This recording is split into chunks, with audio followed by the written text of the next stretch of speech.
Dewan Pengawas KPK telah menjatuhkan sanksi etik berat berupa permohonan maaf secara terbuka langsung pada 78 dari 90 pegawai rutan yang terlibat pungli.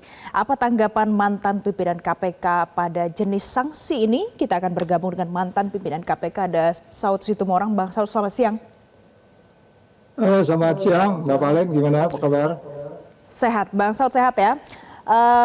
Bang Saud, apakah ini yang diprediksi sebagai pelemahan KPK saat revisi undang-undang yang kemudian kontroversial pada beberapa tahun yang lalu? Ya, Mbak Valen, terima kasih sudah mengambil kesimpulan itu, dan itu kesimpulan saya juga dari awal. Ya, bahwa memang persoalan ini dimulai dari revisi Undang-Undang KPK, Undang-Undang 19 2019, which is itu kita tolak sampai kapanpun. Itu berawal dari bencana ini semua termasuk beberapa kasus yang terjadi mulai tahun 2020. Paling nggak itu kan sebagaimana dalam catatan kita itu paling nggak ada beberapa mulai dari staf sampai kepada pimpinan dan seterusnya dimulai ketika undang-undang itu dibuat. Nah, Undang-Undang 19 ini menunjukkan kepada bahwa mereka harus ASN, aparatur sipil negara. Jadi nggak gampang juga memberhentikan pegawai negeri. Pegawai negeri yang melanggar sesuatu itu paling depan itu melanggar Undang-Undang Dasar, baru kalau sesuatu setelah dipidana lebih dulu. Jadi kita maklum bahwa akhirnya Dewas sendiri mengakui mereka nggak bisa buat apa-apa. Jadi mereka secara eksplisit mengakui sebenarnya Undang-Undang 19 yang meng-ASN-kan semua pegawai KPK itu membuat mereka tidak bisa berbuat apa-apa. Dapat diketahui bahwa kurang lebih 93 pegawai itu sebenarnya kalau mereka benar-benar diambil dari, karena ada tes TWK kemarin semua pegawai KPK jadi ASN, dengan asumsinya yang 93 orang itu adalah memang mereka adalah sebelumnya itu kan mereka pegawai honor dia. Ya, kemudian dijadikan ASN, saya menduga bahwa mereka sebenarnya tidak memiliki qualified integrity-nya dalam hal untuk masuk bekerja di penegakan hukum, terlebih menjaga tahanan seperti itu.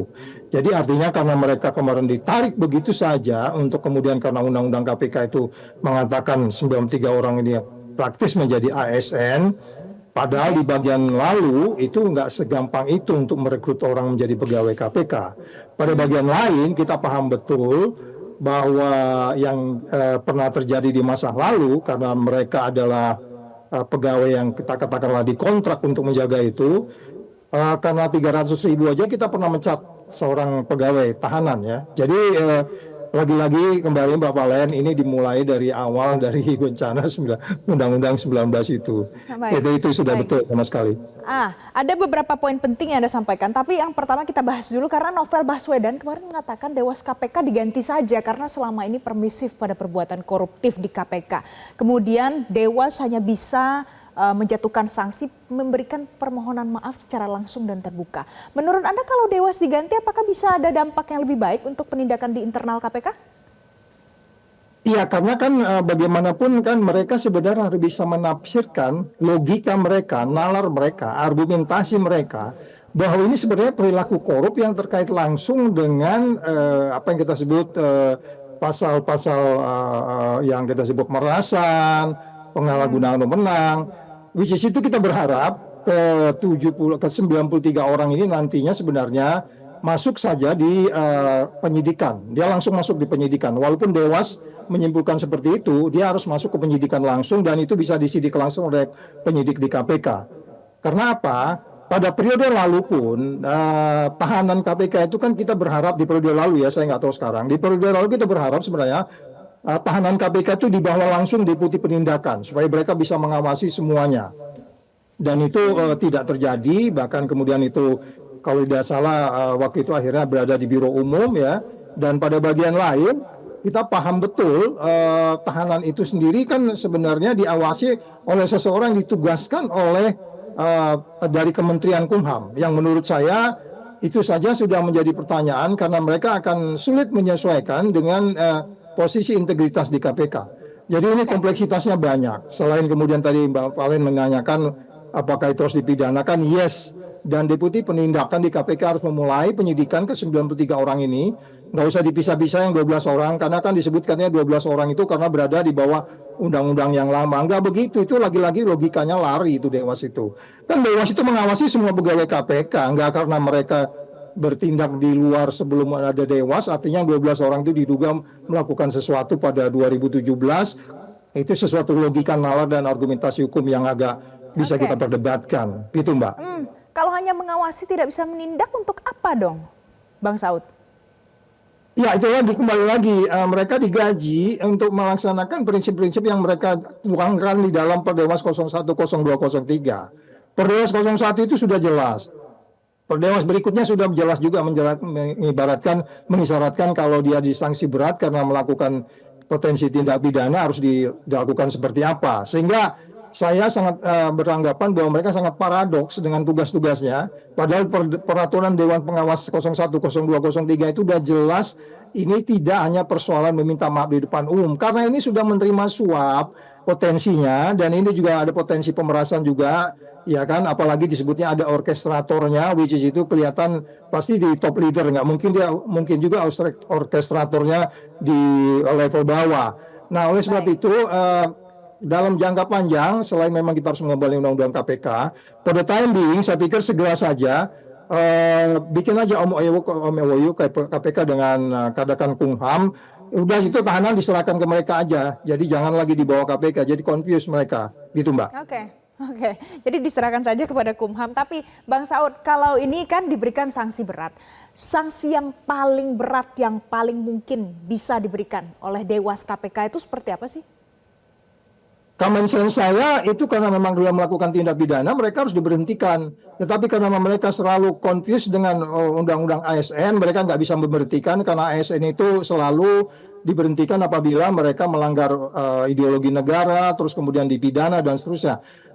Oleh sebab itu kalau memang mereka mau menunggu saja dulu ini peristiwa korupsinya, peristiwa pidananya diambilkan oleh ditindak oleh penyidikan, deputi penyidikan, baru kemudian Dewas menyimpulkan untuk pemberhentian. Atau Dewas nggak usah cawe-cawe, udah biarin aja karena mereka nggak mampu, berpikirnya juga begitu, logikanya begitu, argumentasi dan nalarnya begitu. Saya pikir ini langsung saja di bagian inspektorat, dan inspektorat yang memeriksa kemudian diserahkan kepada deputi penyidikan untuk kemudian menindak mereka yang 93 orang ini. Oke, jadi kalau seandainya ini akan dijerat dengan sanksi pidana, ini harus diserahkan kepada inspektorat, begitu. Karena masyarakat awam saja kalau melakukan pungli ada pasal di KUHP-nya, ada jeratan sanksi pidananya. Masa di dalam internal KPK tidak ada? Ya itulah, kembali lagi, awalnya itu dimulai dari ASN. Itu sebabnya kenapa undang-undang KPK dibuat itu, kenapa tidak ada unsur ASN dalam pengertian pegawai KPK, tidak hanya ASN. Itu maksudnya kan supaya lebih gampang memanagenya, karena ada kaitan dengan undang-undang yang lain, membuat mereka confused ataupun salah di dalam, takut salah di dalam kebijakan. Padahal common sense kita ini sudah jelas perilaku suap. Ini jelas perilaku korupsi. Ini jelas punya potensi, juga potensi pemerasan. Sudah pastilah, karena antara tahanan dan sipir itu ada relasi kuasa yang mereka nggak bisa bikin apa-apa. Bahkan diakui pula dalam konferensi pers kemarin itu, ada beberapa orang yang tidak punya uang, tidak bisa melakukan apa-apa, bahkan nggak bisa mengambil fasilitas mereka memiliki HP. Lagi-lagi ketidakadilan. Dan oleh sebab itu, saya katakan kembali lagi, deputi penindakan harus segera mengambil alih kasus 93 orang ini, kemudian dimasuk di penyidikan. Bang Saud, tapi kalau dari pernyataan yang sebelumnya tadi berarti ASN bisa dibebaskan dari jerat sanksi pungli. Tapi kan selama ini kita tahu ada juga beberapa yang kemudian dilaporkan dan ada sanksinya juga. Mbak Palen, tadi di bagian depan kita udah diskusi. Ini soal logika, ini soal nalar dan argumentasi Dewan Pengawas yang sudah lari dari prinsip-prinsip penegakan hukum yang adil, benar, jujur, dan berkepastian. Bayangin aja, sudah jelas di situ ada yang bahkan karena nggak punya uang, tahanan itu nggak bisa memberikan sesuatu karena golongannya rendah katanya. Dia tidak bisa memberikan uang yang begitu sehingga dia tidak memiliki apa. Jadi akibat ketidakadilan itu muncul ketidakadilan baru. Sehingga mereka kita nilai mereka tidak paham di situ. Padahal tugas mereka, kalau mereka komit dengan apa yang disebut ISKPK, integritas, sinergi, kepemimpinan, profesionalisme, dan keadilan, which is Dewan Pengawas itu bekerja atas dasar itu. Saya berulang-ulang mengatakan mereka tidak memahami kerjanya, karena mereka bagian dari masalah praktis. Baik, bisakah kita katakan Dewan Pengawas KPK kalau dengan kemampuan seperti ini hanya seperti pajangan saja, tidak bisa memberikan jatuhkan sanksi yang tegas untuk pelanggaran yang ada? Yes, karena mereka menutup pintu hatinya bahwa ada terjadi peristiwa pidana di sana, Mbak Valen. Bang Saud, saya minta pendapat Anda bagaimana nasib kepercayaan publik untuk KPK ini bisa diperbaiki. Hukuman pungli yang miliaran itu selama sekian tahun hanya dengan minta maaf. Bahkan ketua KPK yang sekarang tersangka tapi belum juga ditahan. Ya Mbak, tadi kita tunggu aja. Sebenarnya kalau kemarin kan sudah rame ya, kita berdiskusi hampir setahun yang lalu sampai hari 14 Februari kemarin kita berdiskusi untuk mengembalikan Undang-Undang KPK. Ya, kita tunggu saja karena itu memang satu kunci yang mungkin bisa, bukan mungkin, itu hanya satu-satunya untuk bisa mengembalikan ini.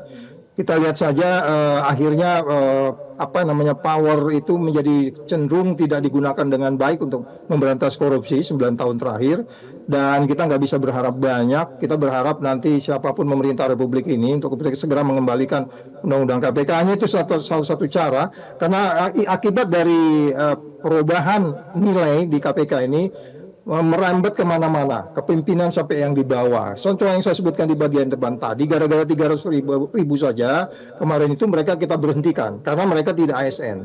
Ya, oleh sebab itu, pada bagian lain kita juga berpikiran untuk mengembalikan ini di bawah Kumham saja, supaya KPK tidak punya urusan lagi yang ada kaitannya dengan interagency cooperation, di mana badan hukum lain membawa nilai-nilai yang berkembang di lembaganya ke dalam KPK, sehingga kemudian KPK sendiri menjadi lebih ruwet dan menjadi kompleks menangani penindakan, including pencegahannya, gitu Mbak. Baik, mudah-mudahan tadi harapan yang tidak terlalu banyak bisa berubah menjadi ada sedikit harapan ya Bang Saud. Terima kasih Bang Saud Situmorang, mantan pimpinan KPK, sudah bergabung bersama kami siang hari ini di Metro Siang. Jelajahi cara baru mendapatkan informasi. Download Metro TV Extend sekarang.